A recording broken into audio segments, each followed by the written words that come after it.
yourself, Kevin, and he'll turn the... Okay, my name is Kevin Rager. I'm part of the Edgar Cayce Foundation, the local team that puts on a lot of programs in the Milwaukee area. And I've been a student of the Edgar Cayce readings for about 40 years, ever since I was in college. The first weekend retreat that I went on that was organized by the Edgar Cayce Foundation, the Association for Research and Enlightenment, was on understanding your dreams. So I've been working on this stuff since I was in college back in 1978 as well. And I've always been very interested in it. I do, by day I work at Kohl's department stores in the buying office, so that's pretty boring, but this is the stuff that I really love to do, and I love to share this kind of information with other people that are interested. So I've been able to come here and speak on a few topics over the last few years, and I appreciate the chance to do this one more time.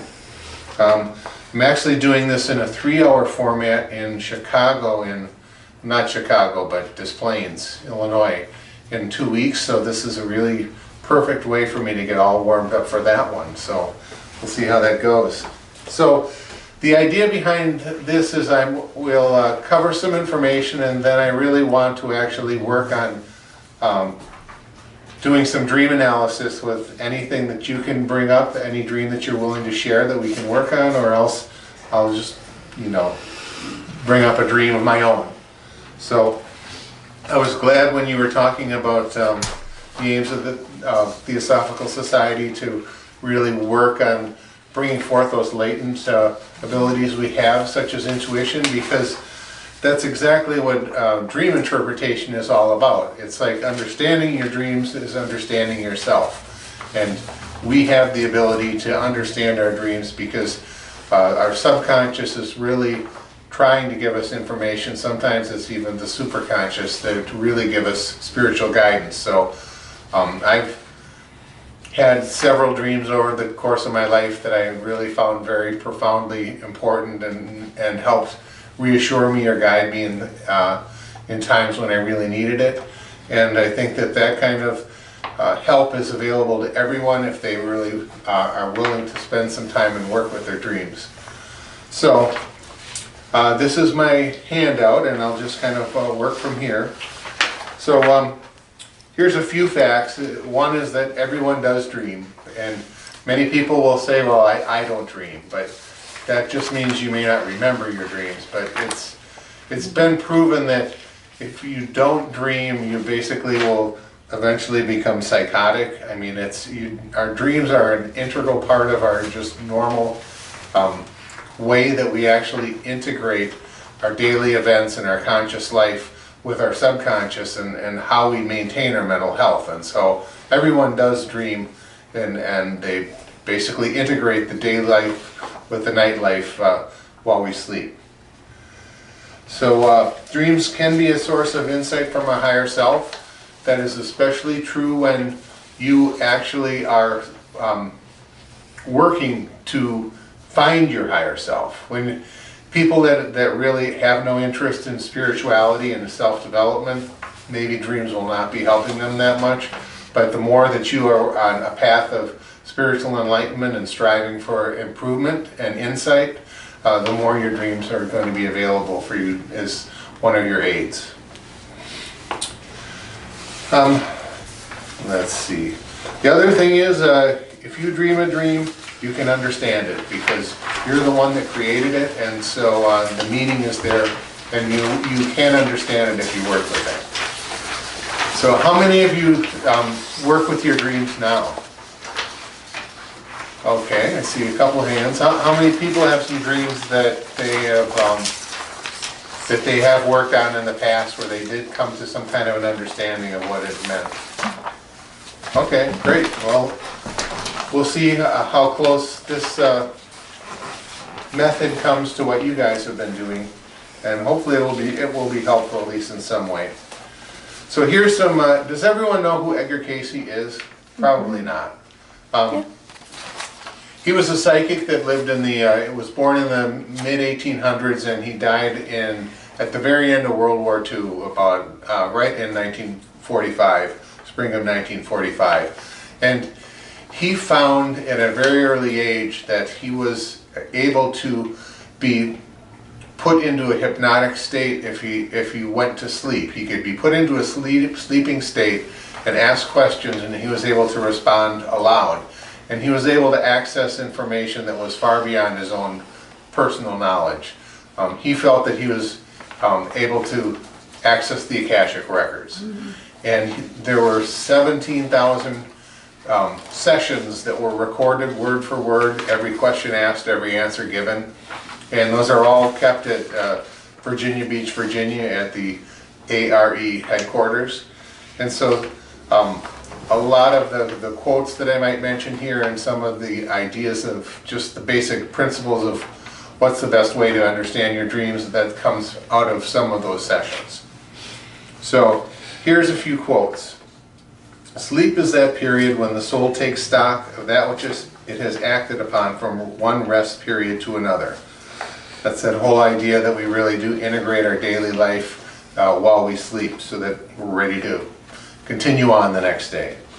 Dreams work to solve the problems of the dreamer's conscious waking life, and they work to quicken in the dreamer new potentials which are his to claim. So not only do they integrate, they also help us move forward and maybe find better insights. And this last quote is my favorite one. It says, consciousness. Man seeks this for his own diversion. In sleep, the soul seeks the real activity of self. So if we could pay half as much attention to our dreams as we do to our waking life, we'd be way better off if that is the real reason why we're here. That's where the real activity takes place, the activity of the soul. So I just find that really intriguing. So one of the first things that Edgar Cayce said about dreams is that if you have an ideal that you're working with in your life, then your dreams will bring you better guidance to grow spiritually. But he said if you lack an ideal, then your dreams may not give you true spiritual guidance. They will give you some kind of answers and some kind of integration, but they won't give you nearly the help that you might want. So ideals is one of the things that Cayce really talked a lot about, and so I wanted to take a few minutes to talk about ideals before we go forward. So an ideal is really like a thought of or a phrase of perfection, something that you would feel like you would want to strive towards. Love is a great ideal. Peace, I mean, I have the ideal of community.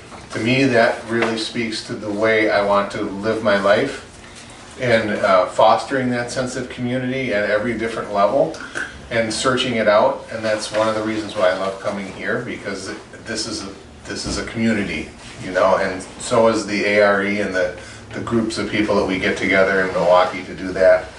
And so that resonates with me. And the idea of a dream is, an ideal rather, is that you use that as a measuring stick to when you think about what's going on in your life. If you take stock of what's, how did the day go today as you drift off to sleep? I mean, that's the standard you can measure it against. Well, how did I respond in the spirit of my ideal to that situation, to this life situation, to this issue that was difficult, to this argument I had with a person? How could I better handle that in respect to my ideal and the way I wish to live, the way I wish to think, the way I wish to judge, that kind of a thing. So ideals are, in a lot of ways, they're like what would Jesus do? I mean, that's kind of an ideal. But Cayce urged us all to come up with this ideal and write it in pencil, because you should revisit it often and change it as time goes by. So my very first ideal was understanding, and to me understanding is multi-level. One, it means compassion. I mean, to me, that's a big part of understanding, but it also means education and learning. So it means that I should always strive to understand myself, to understand the situation, to understand other people. And then it also means to be understanding with myself, understanding with other people, understanding about the situations of the world, you know, just to try to basically see the world with compassion. So to me, that ideal goes a long ways towards being this measuring stick to how well am I doing, how, you know, what are my attitudes like, what are my actions like, where could I improve. If I strive to be understanding, it really helps. Edgar Cayce had a saying. He said, if you, let me see if I can get this right. If you seek to be kind instead of right, you'll be right every time. And I just love that, because too often we want to prove that we're the ones that are right as opposed to just being kind. That's the way to be right. So, a little bit more about ideals before we keep going here. One of the ideas behind ideals is that we create the world we experience, and we create everything that we go through. So it's not our mom's fault, it's not our boss's fault, it's not our spouse's fault, you know. We are creating everything that we go through for our own growth experience and for ways to give us opportunities to grow and to be better people. So ideals help us to focus the way we think and the way we act, so that hopefully we are creating better experiences, and you know, we're growing faster than we would otherwise. Time and space are God's tools to reveal the effects of our spiritual progress. They allow us to see the cause and effect, progress, and change. So using your ideal to kind of benchmark how things are going and how your life progresses is just one of those tools that can help that. So you can even think of an ideal as a stretch goal. It might be something that you strive for but you can't quite achieve at this point. But the key for an ideal is that you should come up with something that resonates with you, something that really means something. Because if I just say, oh, make love your ideal, and that doesn't really mean anything down here, then that's not going to motivate you. That's not going to resonate as you think of the actions in your life and the paths you're taking. So here's just some suggestions that you might think of for ideals, and why don't you just close your eyes for a second. I'll just run through these very quickly, and just in case one of you might get something that resonates and you might want to try to work with that as an ideal. Humility, peace, integrity, love of others, of God, compassion, acceptance, selflessness, patience, righteousness of standing for what is right,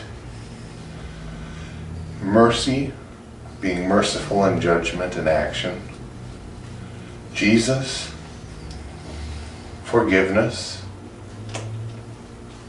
joy, purity of heart, Buddha, integrity, service.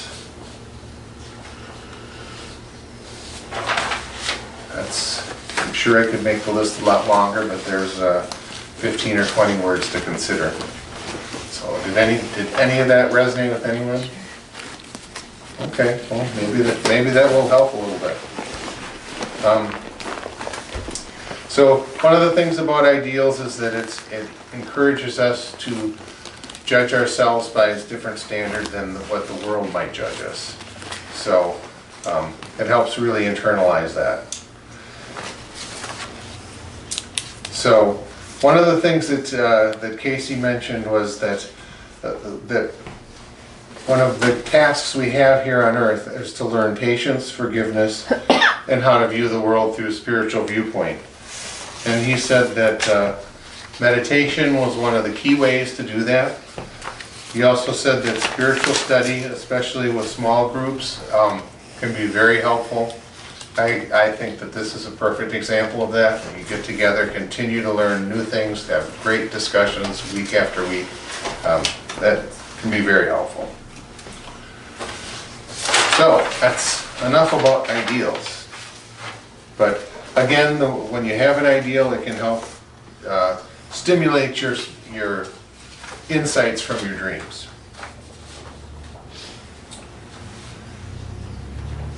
So, understanding your dreams. So this is the basic crux of the whole talk, is just the 5-step approach to dream interpretation. And I wrote it down right here. It's nothing tricky. And the first thing is the feeling. So what kind of a feeling do you get upon awakening from a dream?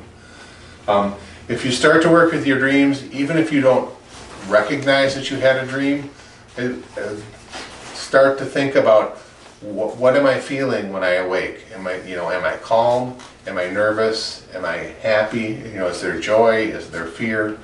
Whatever. But the feeling of a dream is often the key to what's going on, what it's trying to tell you. The next thing is the theme, and the theme is a very generic one sentence or one phrase that describes the action of the dream. Hi, Alice. So oftentimes we can get tied into the details to the point where they obscure what the main action of the dream is and how that could apply to what's going on in our life. So the theme is a very important thing to work on, and the theme could be as basic as someone is trying to escape from something, as opposed to monsters are chasing the man down the street or something. That's very specific, but something is trying to escape from something or someone is trying to escape from something is a lot more general. The next thing to do is to write down the symbols of your dream and then what you're understanding that those symbols might mean. So that can be tricky, but it also can be a lot of fun. And I'll just start reading from the PowerPoint a little bit here. But once we get through these 3 things here, we try to come to an understanding of what the dream was trying to tell us. And probably the most important part of every dream interpretation is application. So how can you apply that in your daily life to take action to move forward? So talking about symbols, most of the time if there's a person in your dream, it's actually an aspect of yourself. So especially if you have close relatives in a dream, it may be a relationship you're having with that relative. The key to that would probably be what's going on in your relationship at this time. So if you're really struggling in a relationship with someone and that someone is in your dream, then that might be a key to what's going on in your relationship. But if that doesn't strike a chord with you, the person in your dream is probably representing something to you.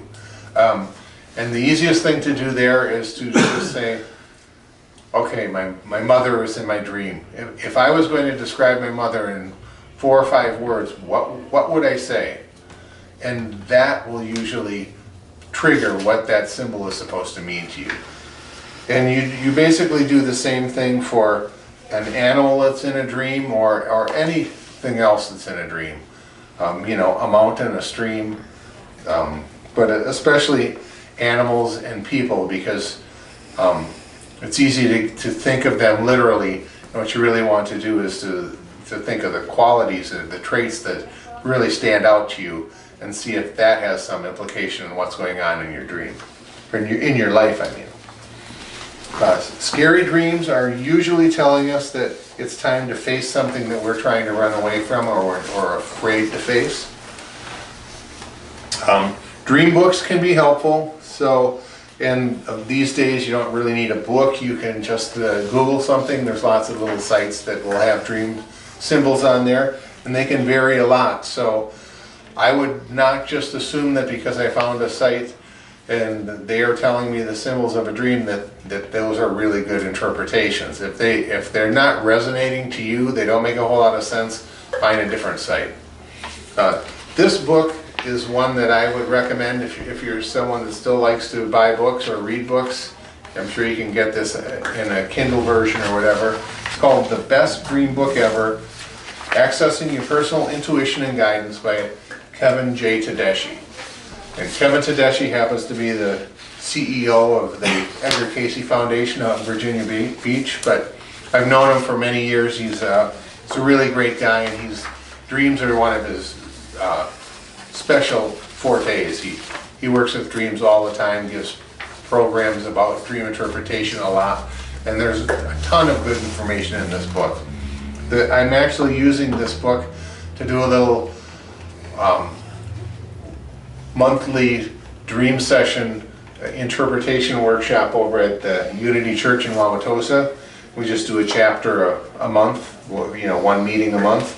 But this book has about 8 or 9 dreams, short dreams with interpretations in each chapter, and then there are 3 or 4 dreams at the end of the chapter where it basically says, you tell me what this dream means, and then in the back of the book you can go and see what his interpretation is. So just reading this 175 pages of chapters, you'll go through over 100 dreams, probably 150 dreams, and the interpretations, and it should really help you kind of get the hang of things if you're interested in doing a little bit of extra reading or extra work.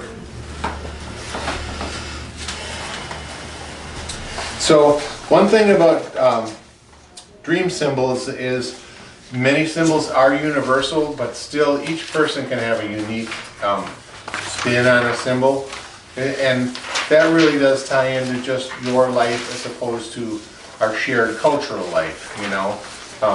A policeman or a military man or a priest can have a general symbolic meaning to people that live in the culture of the United States, but they could have a very different meaning depending on your upbringing. I mean, if you were a Muslim, a priest might mean something completely different than if you're a Catholic. Or if you come from a military family, a soldier in a dream might mean something completely different than if you're a Catholic worker whose life is dedicated to pacifism. So you have to figure those kinds of things in too. One of the things I would suggest if you start to work with your dreams is just keep a journal of the symbols that are in your dream and what you think they mean. And as time goes by, if you think that there's a different meaning to that symbol, just change it. But I have found that there's probably a dozen or 2 dozen symbols that show up in my dreams over and over again. It's just like my shorthand to tell me things. And so I don't need to go get a book. It's like I know what murky water means to me, or I know what being late for my test in my college test at the end of my freshman year means when I went to a single lecture the entire year and now I can't find the classroom. I mean, I have that dream, and it means that I'm not organized and there's things that I should be attending to in their proper time and I'm not doing it. And so that's where the application comes in. It's time to start moving and stop procrastinating. Any questions? You feel free to ask anything if you want to. Okay.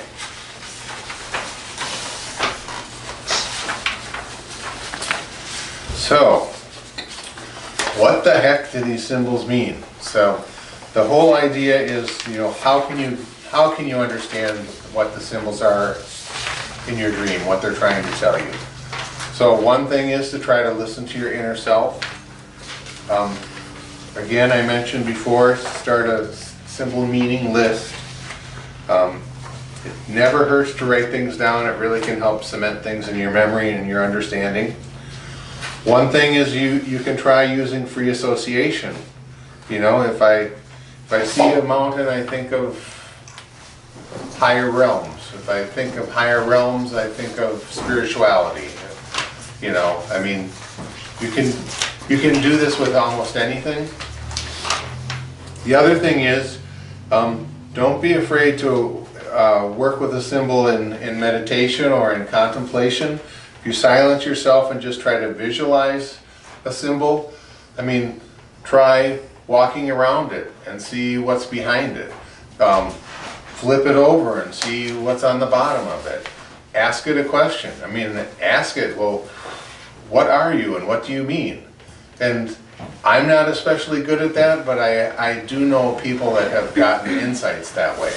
I mean, one person turned their symbol over, and what it meant was written on the bottom of it.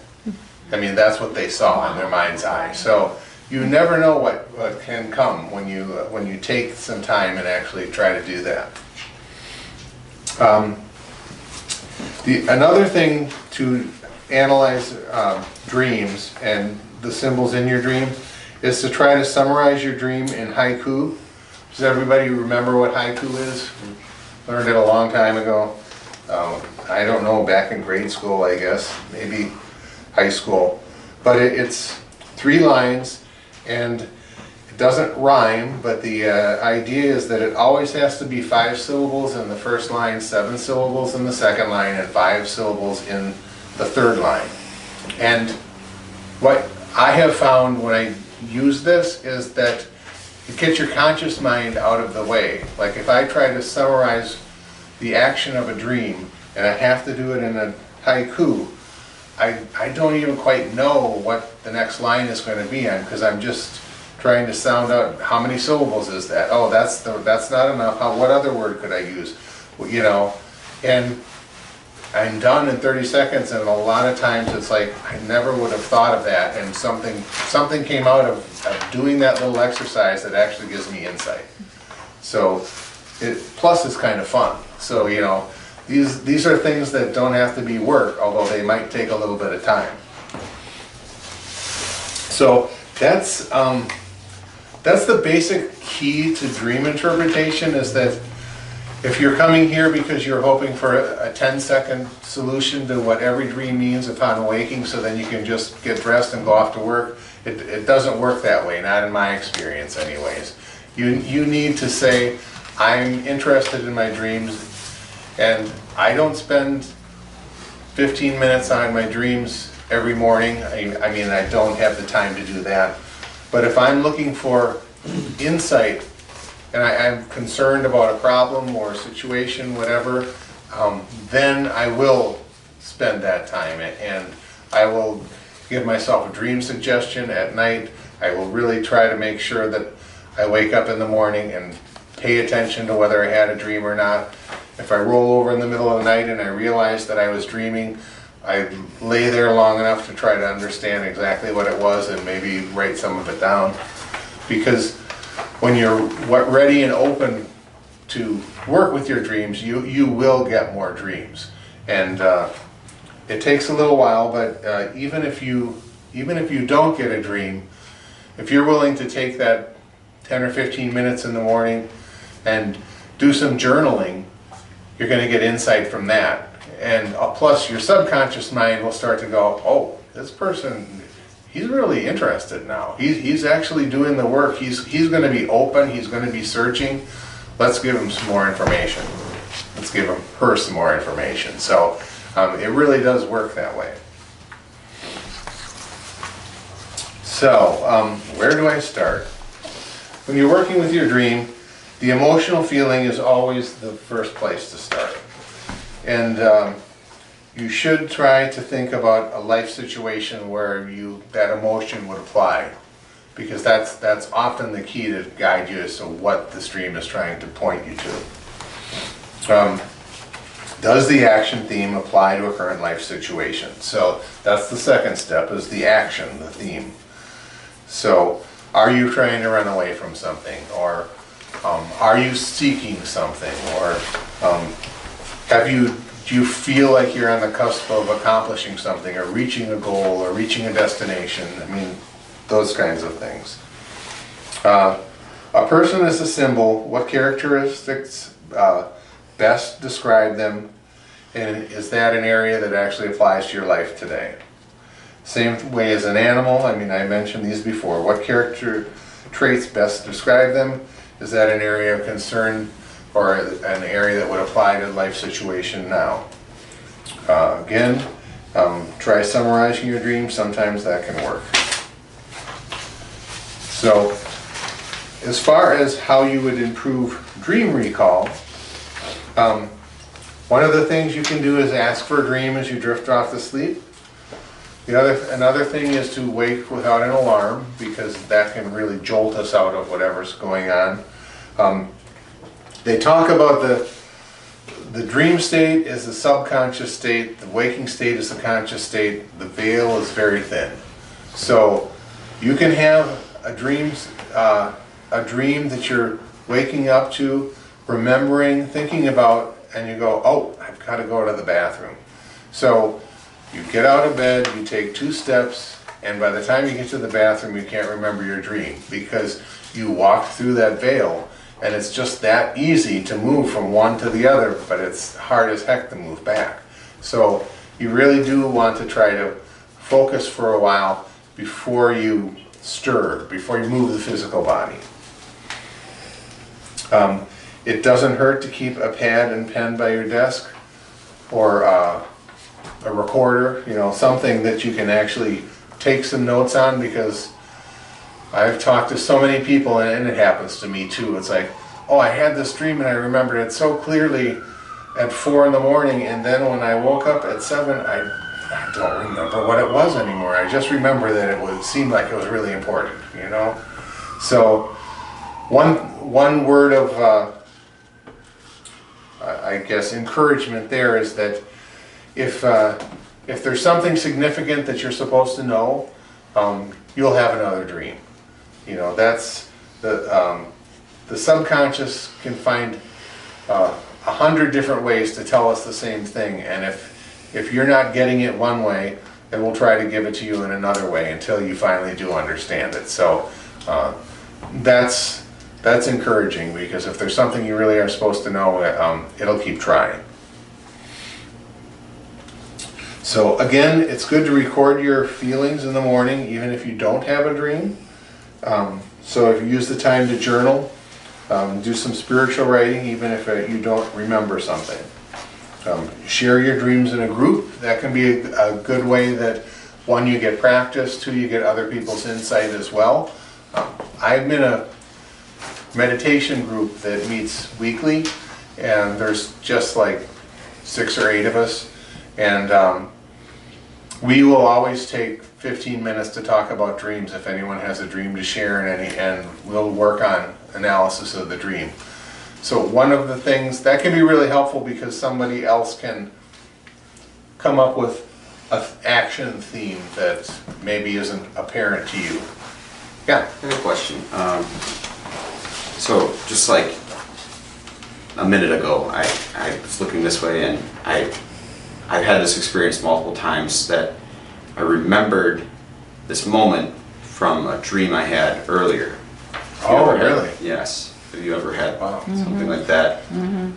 Occasionally. Like there's yes. not like a delay, almost like.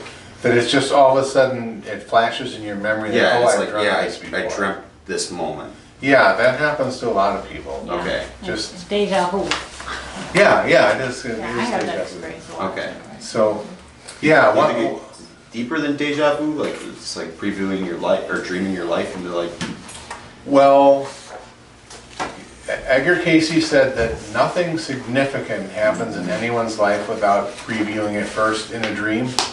So, whether that means that everything that's previewed in a dream is significant or not, I'm not sure, but it certainly can be significant. Okay. I remember back when I was in college and I was first getting into this stuff, I was walking about 2 miles back and forth to school every day, And this was in the middle of one of those snowy, cold winters that we had back in the 70s all the time. If you go back and look at like the worst 10 winters that Wisconsin had in the last 100 years, about 3 or 4 of them were in about a 10-year span in the 70s and early 80s. So without a car, just walking up and down that street back and forth every day, I was really, really sick of winter by the time I went to school in Madison, and by the time we got to March and April, I was really sick of winter. And I had this dream that Lake Mendota was as still as glass and all the ice was gone. And I woke up and I thought, how could that be? Have any of you seen Lake Mendota? Have you ever seen it still as glass?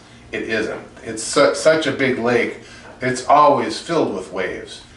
And the ice had been there the whole, the day before. There wasn't any open space anywhere.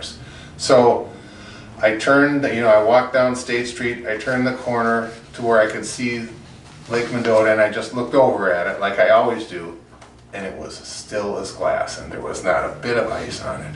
And I still get goosebumps thinking about that, because my conscious mind would say it was impossible. I mean, in my mind, it was going to take 2 or 3 weeks for that ice to gradually melt, and then finally it would break up and disappear.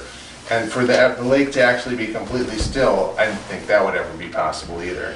So I can't explain how it happened. I guess the ice can just get so waterlogged that it finally just kind of sinks straight down all at one time. But I'd never heard of anything like that or seen it since. But in my mind, that was really spiritually significant, just about the whole rebirth and new life and turning the corner and finally the end of what seemed like a winter that would never end. And it just made me so excited. And the fact that I had that dream the very morning that it happened, it's like I can't explain that any other way than it was just a message for me to pay attention. The world is out here giving you messages, So, have any of you ever had premonitions or dreams that have given you guidance about something that's going to happen? You want to care to share? Well, I'm a psychotherapist. Okay. And my very first case of child incest, I had a little girl who was being incested by her father, biological father. And the mother was very devoted. She came from Middleton and drove up to Milwaukee every week. We finally got through the case, took it to court and everything. And at the end of the case, I had a dream about the mother. And the dream was that the mother was 12 years old, and she had casts on her legs, and she was sitting in a bar talking to a man with her mother. Didn't know her mother, and I only knew the mother of the child as an adult. And this was one of the last sessions I had with the mother and the child, and I came and I told her the dream, and she started to cry because that was her life. She had, as a child, her mother had brought her to bars to attract men. It was a very awful situation. Oh my gosh. But I was thinking about this in terms of the ideal, because my ideal in that situation was to serve. And I think that serving was what pulled that information through. And the mother, and it catapulted the mother into therapy, whereas she was thinking only about her daughter, but in reality she needed to go into therapy first. So. Right. Wow. So it was a very dramatic kind of thing. That's great. What about you, Phoenix? First time I ever had a premonition in a dream was the night before 9/11. I woke up after having this visionary dream of this giant, dark, frightening tower crumbling on top of me, falling on me. Wow. And yeah. I think there were a lot of people that had dreams like that, and to some extent I think it's just kind of like there's a path set to events in the world, you know, that, and it isn't so much that you can change it, but it's just kind of leaking out, and people with perceptive minds, you know, they pick up on that, and it does show up in your thoughts, your dreams, that kind of a thing. It's kind of interesting because I was reading through here just before I came today, because I'm doing an hour-long workshop on chapter 7 on Sunday, and 2 of the dreams in there were about a woman who had a dream that aliens were trying to abduct her, and they had broken into her house, and a scary, ugly alien had came out of the spaceship and was putting his tentacles all over her body, and she wanted to scream and she wanted to move and she could not. And it turned out that she had been abused as a child and had thought that everything was done and worked through, and she didn't have to worry about it anymore, but this dream was telling her she had to work on it. So you bring up that was very interesting. The other one was someone specifically that had a premonition about the 911 and the Twin Towers, and then there you are. So in a way, that just feeling drawn to read this book almost seems like it tied into things that we're going to talk about tonight. So that's good. Yeah. Maybe you can give me a little bit of insight about these sort of dreams that I have. They start as more like visions. While I'm awake, I go into a meditative state, and I begin to imagine, I guess, like maybe not a parallel universe, some sort of another reality that I've almost created for myself. And during this time, I fall asleep, and there's a continuance, and I'm actively participating in things in this place that I go to, and there's familiar people there. I'm familiar with the landscape and landmarks and all of the, you know, like as if you're familiar with this city. And so then things will happen while I'm there, and when I wake up, I notice synchronicities and relevant details in that day. When I do wake up, things from that dream will be present in my current reality after having moved from, like, not exactly falling asleep, because this will happen more like as I'm sitting and thinking, fully clothed, I'll sort of drift off into this vision state, and then it'll last for a very prolonged period as though I'm sleeping. But you really feel like you're awake and aware, but just kind of in a different state? It's like there's a lucidity about it. Sure. But there's definitely like an element of rest. So when I awake, I feel rested, and it's a pleasant experience. I don't know, like, I just look for the things that I look for the things that I saw, and I'm not completely able to correlate all of the meanings that are probably there for me. Right, but well... Does that sound like something that's familiar to you? Have you heard of it? No, I haven't heard of anything exactly like that, but I take it that you actually have a very active spiritual life, I think that whenever a person has that, those kinds of insights will naturally follow, you know? So, Edgar Cayce said that the imagination is the creator of all reality, because we perceive it and then we create it, you know? So, usually it's not that fast, you know, but I think that you have such awareness that it's giving you some clues, some insights into things to be aware of, and then you are aware when you see them happening around you. I'm not sure how much. Sometimes it might be real significant, other times it might just be reassuring, you know?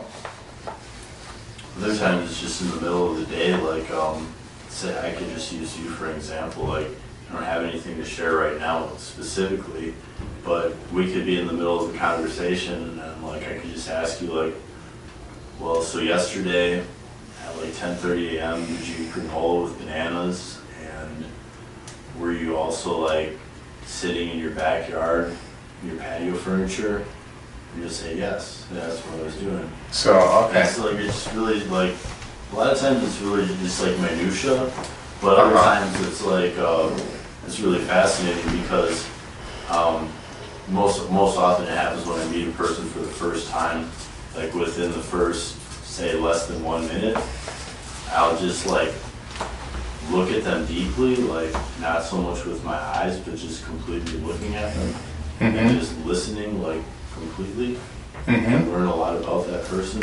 And then later on, usually I wait quite a while, weeks, months, and then I'll say like, you know, the day that I met you, these are things that I learned about you. Tell me which ones of these are true. And they're always all true. Uh-huh. Well, you know, there's no time and there's no space, so if you can be aware of what's happening in somebody else's life, you know, in the past or in the present, and they're in a different location, you know. I mean, if you're really tuned into the superconscious, I mean, that's Cayce's word for it, you know. We have our conscious mind, our subconscious mind is greater than that, and it can link to others' subconscious mind, but the superconscious mind, everyone is connected to, and that's, I mean, you can call it a million different things, but that source of knowledge and understanding is there between people that doesn't have anything to do with physical limits. So that's pretty exciting. So did I actually answer your question, or did we just digress a whole lot? Yeah, yours. Yeah. I mean, I think it was worthwhile. Yeah, I think the whole process was Right. good. So I mean, I think that to some extent, those kinds of things just help reassure us that reality is more than what we can see and touch and feel, and you know, in our waking life. That there's something much more to reality than that, especially when you can see it in a dream ahead of time and then see it unfold in your life. I think like the takeaway for me on that is that we're more powerful than we know. Like we're creative beyond belief. That's just my personal takeaway. That's what I feel out of that. Right. Right. So Well, the corollary that goes with that is that if we are way more powerful than we think we are, we should really be focused on thinking the right way, thinking the way we really feel, you know, is our highest ideal. okay. Because if you let your attitudes and emotions go all over the place, and politics is a great place for me to do that, especially these last couple years. You know, it's like, well, what are you creating? You know, are you creating divisiveness? Are you creating hatred? Or, you know, it's like, I don't want to be that. Kind of like trying to embody your soul or something instead of being your lower self, like being your higher self. Right.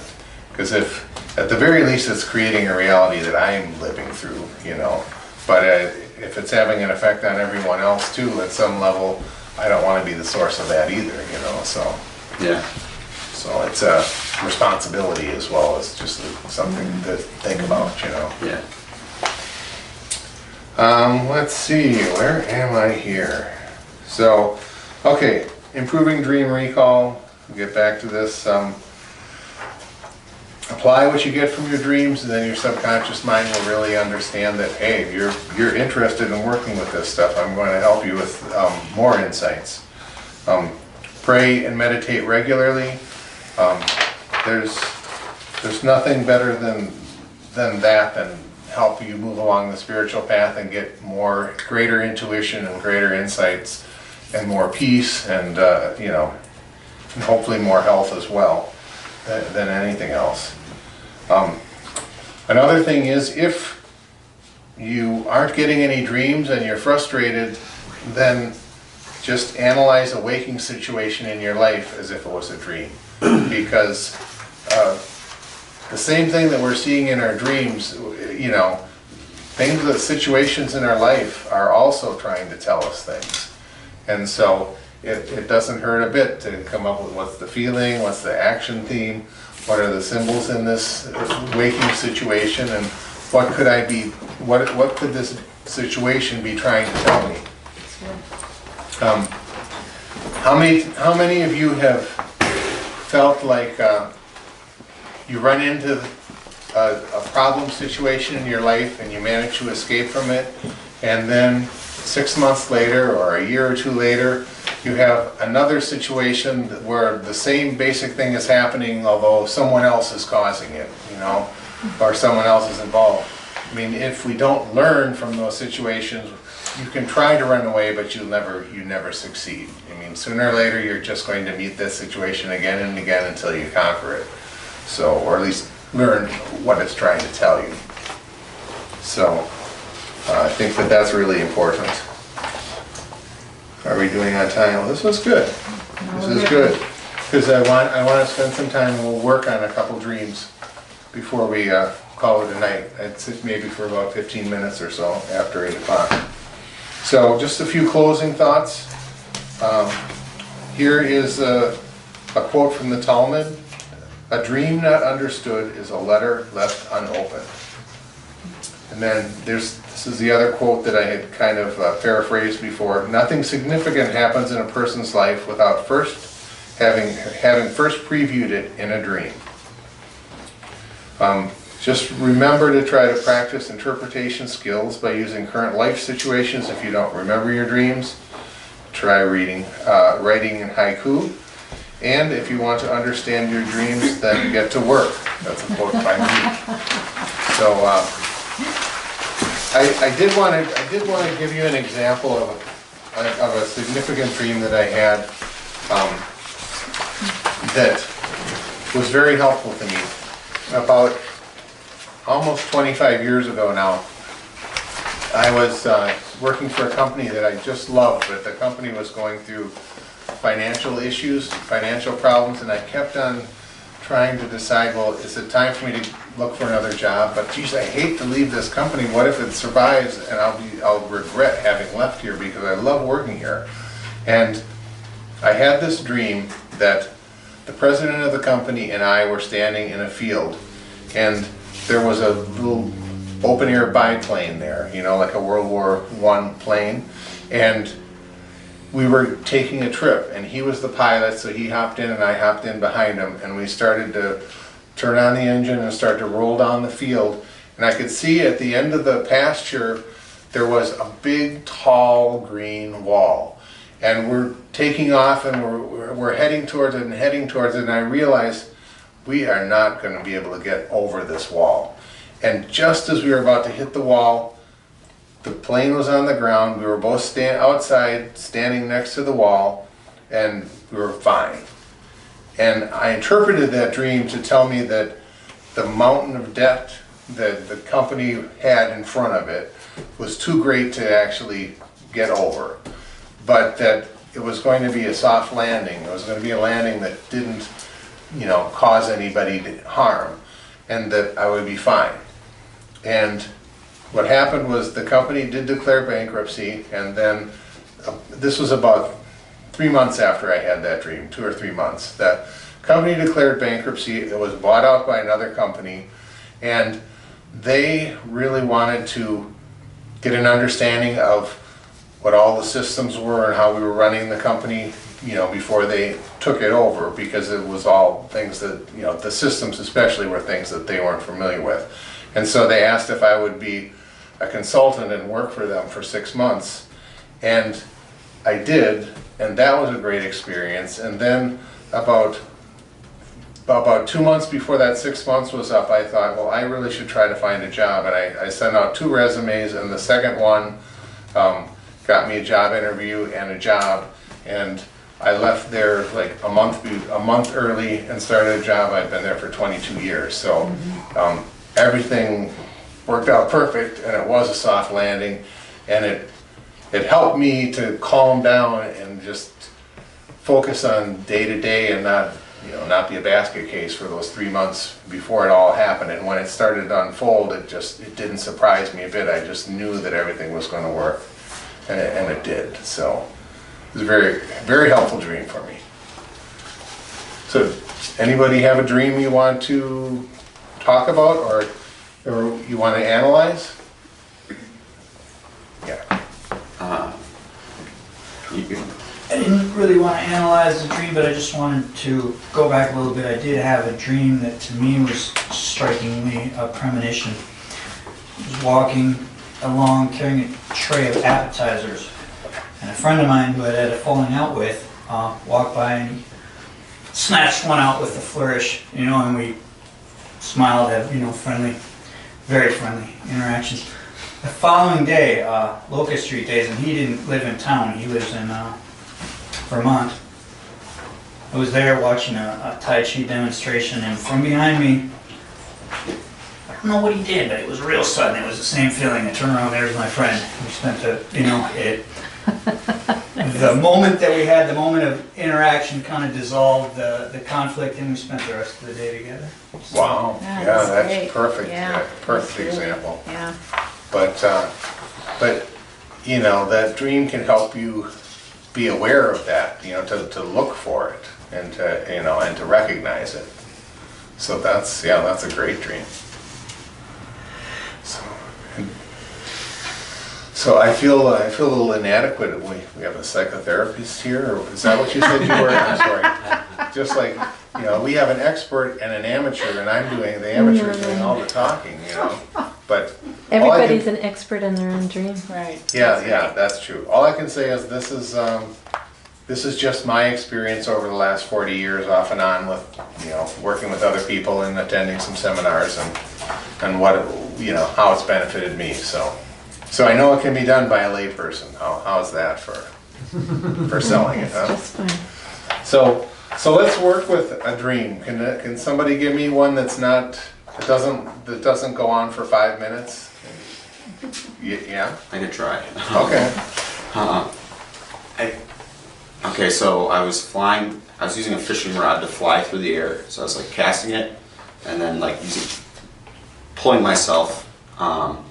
Okay. And I was going towards a building, and when I got to the building, there was this really tall being in front of it, and I had to grow like 20 feet to meet the being, shake his hand to gain entrance into this building, and then in this building there was this council of like, I guess you'd call them elders or something, that were like deciding whether or not they're going to approve this thing I wanted to do. And then it shifted from that. I count it as the same dream because it happened so fluidly. It shifted from that to me in a grocery store with another woman who was just singing tones.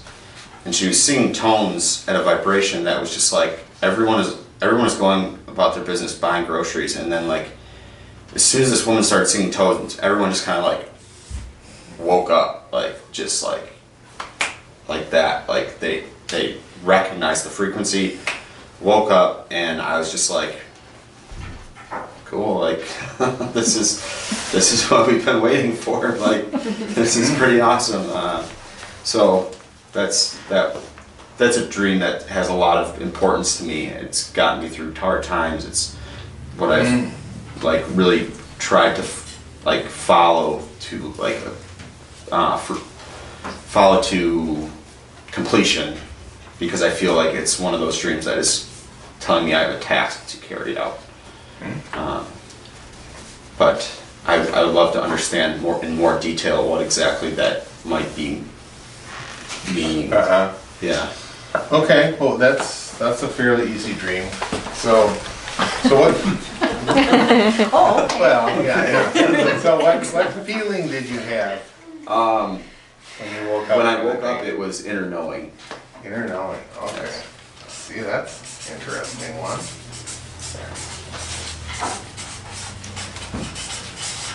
Okay, and what would you say the theme is? Well, how would we maybe you have 2 different themes, you know, a sentence for each scene or whatever. Yeah, I'd say the first scene was life purpose. So, yeah, we just want to try to express the action of it. The action? Because I think you're right about the meaning, but Okay. but we'll pretend you don't know the meaning. The yet, so. action. Theme, I guess, a journey. Is that So, yeah, it's a quest? journey and yeah, I'm trying to think. So, I mean, the symbology is very interesting, but you are trying to gain entrance to, Okay. yeah, I guess you're trying to gain entrance to a very special place or place of, Something, yeah. yeah, I don't really know. yeah. Can't think of a word. It's a new place though. So, you're trying to get somewhere you've never been able to get before, or, you know, and it's a, Yeah. it's a special place, that's all I'm trying, that's all that comes to mind. Okay.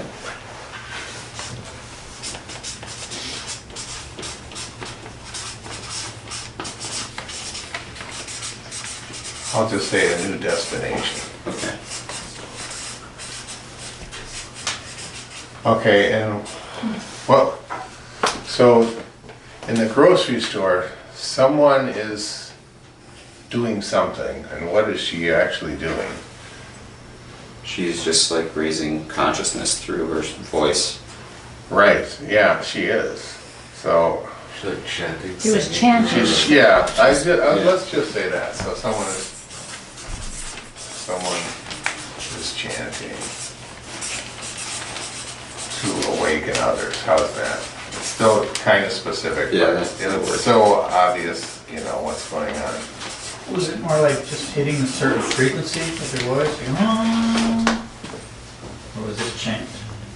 It was more singing than like a, It's like monk chants. Like a Gregorian chant. kind of like a, just a different dimensional type thing, like not so Okay. much like something that's from here. Sure, So it was super audio instead of just audible. Yeah, yeah. okay. So let's get at the symbols here. So you have a fishing rod. Was it a fly rod or just a fishing rod? Like a, I don't remember. Did you Wow. cast it or did you whip it? I did cast it. You did cast it, right? Okay. And then followed Got it. to my wrist, yes. Yeah. So you have the giant being. So what was your feeling when you saw the giant being? I mean, were you in awe? Was it just no feeling at all? You scared? It was like, this guy's really tall, and I'm gonna have to meet him at his level. Okay, I yeah, feel that I am okay right, okay. doing that, so. Yeah, no, I just, see, that symbology is just so cool, you know? Yeah, I get the meaning, like as we're talking about it. But, Right. Yeah. So then you had entrance. You had dreadlocks too, which is kind of Well, what do you think of dreadlocks? I don't know, probably just like a really joyful, Don't worry, be happy. big. Yeah, well, yeah, I mean, it really, in my mind, that kind of goes along with that too. It's like, this isn't something that's super serious or tight, No, it was, you know, Yeah. super formal or whatever, you know, it's, right, so, I mean, that's good. So you have entrance to special building, special place. Council of Elders. It's like, okay, you know. Are you sure you didn't have any like bad dreams that showed you were not a good person that you didn't want to share with us instead of something like this? I had to go with this one. Exactly.